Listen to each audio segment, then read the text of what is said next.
उस कमेटी की मीटिंग में जैसे एक दादरी के अंदर और बारडा के अंदर परमानेंट धरना शुरू करेंगे। पहले भी आपने देखा होगा 13 महीने में महिला शक्ति बिल्कुल इस किसान आंदोलन में कंधे से कंधा मिला के चली थी और इस आंदोलन में भी बढ़ चढ़ के हम भाग लेंगे क्योंकि हम भी किसान हैं और हमें तो ये भी विश्वास नहीं होता कि जो सामने हमारे जो फोर्स के लोग हैं, जो पुलिस हमारे सामने खड़ी हुई है, वो ऐसा को करते कर नहीं सकती।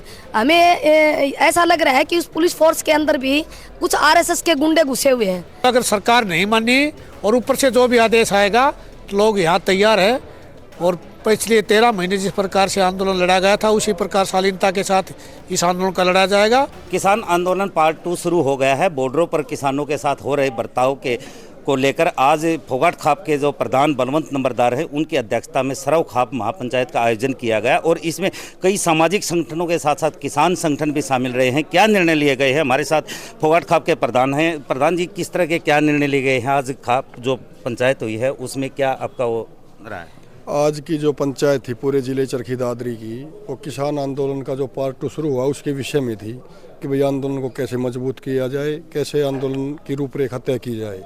तो उस मीटिंग में दादरी जिले की सभी खाप थी, सभी किसान संगठन थे, कर्मचारी संगठन थे, व्यापार मंडल था, बार एसोसिएशन थी, मुस्लिम समाज के भी भाई थे और तमाम जिम्मेवार सरपंच साहब, एमसी साहब, तमाम दादरी शहर के मौजूद व्यक्ति पूरे जिले के थे।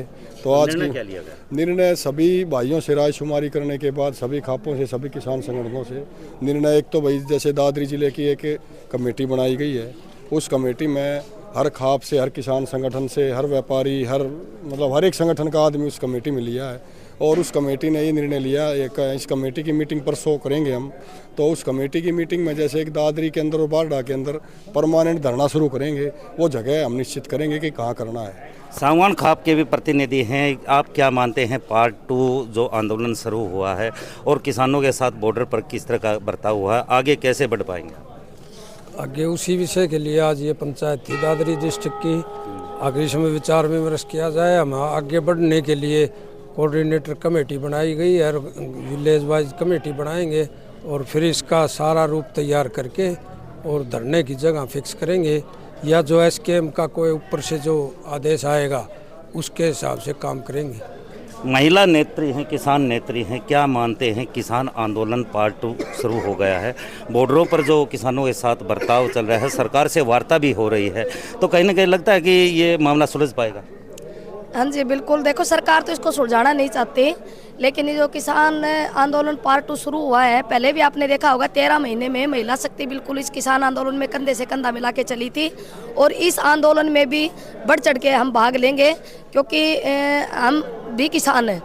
और कल का जो माहौल हमने देखा, एक नौजवान बच्चे को जो गोली लगी है, ये एक तानाशाही रवैया जो सरकार ने अपना रखा है और हमें तो ये भी विश्वास नहीं होता कि जो सामने हमारे जो फोर्स के लोग हैं, जो पुलिस हमारे सामने खड़ी हुई है, वो ऐसा को करते कर नहीं सकती। हमें ऐसा लग रहा है कि उस पुलिस फोर्स के अंदर भी कुछ आरएसएस के गुंडे घुसे हुए हैं। इससे ये जाहिर होता है क्योंकि जिस तरीके से उस बच्चे को गोली मारी गई है, हो सकता है इन्होंने शूटर भी घुसा रखे होंगे।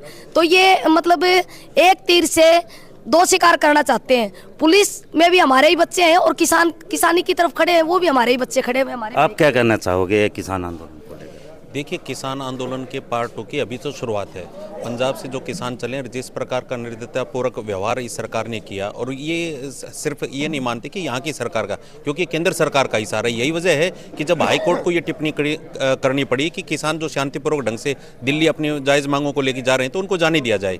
ये अलग बात है कि वो मोटर व्हीकल अधिनियम का अपना हवाला देते हैं हाई कोर्ट, लेकिन किसान के पास वो रास्ता भी क्या है, क्योंकि उसके पास ट्रैक्टर एकमात्र साधन है जिसपे वो लंबे समय तक आंदोलन कर सकता है। क्योंकि 13 महीने तक जो किसान आंदोलन चला और जहाँ 750 किसानों को शहादत के बाद भी केंद्र सरकार के कानों पे जू नहीं रहेंगी और सिर्फ 3 काले कानून वापस लिए और एमएसपी की गारंटी है वो उन्होंने पूरी नहीं की। और यही वजह है कि आज तमाम किसान संगठन फिर एकजुट हो रहे हैं और आंदोलन के लिए दिल्ली की ओर बढ़ रहे हैं। क्योंकि आंदोलन पीक पर है, आप भी मानते हैं, जबकि वहाँ पर आंसू गोले भी छोड़े गए हैं, तो कहीं ना कहीं लगता है कि समझौते से ये मामला निपट पाएगा।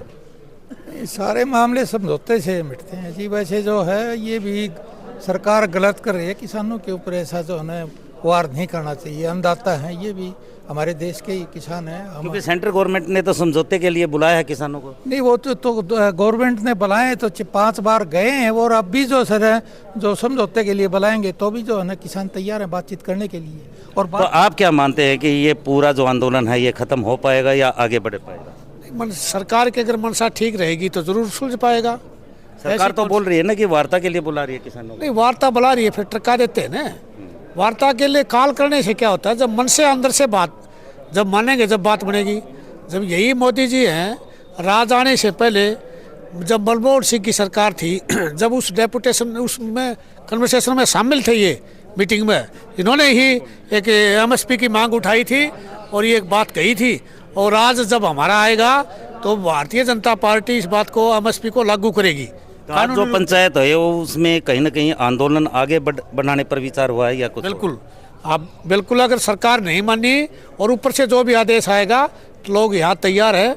और पिछले 13 महीने जिस प्रकार से आंदोलन लड़ा गया था उसी प्रकार शालीनता के साथ इस आंदोलन का लड़ा जाएगा और जरूर कामयाबी मिलेगी किसानों को।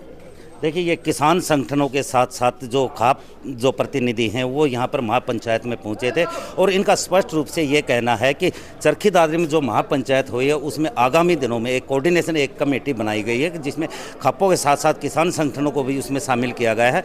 और ये निर्णय लिया गया है कि चरखी दादरी में एक परमानेंट यहाँ पर धरना दिया जाएगा।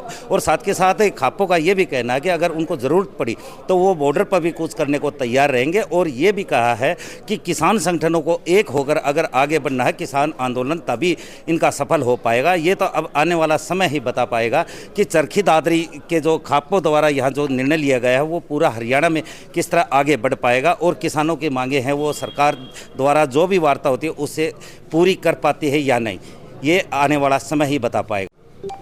चरखी दादरी से मेरे सहयोगी पुनीत सोरान के साथ प्रदीप साहू, हरियाणा तक।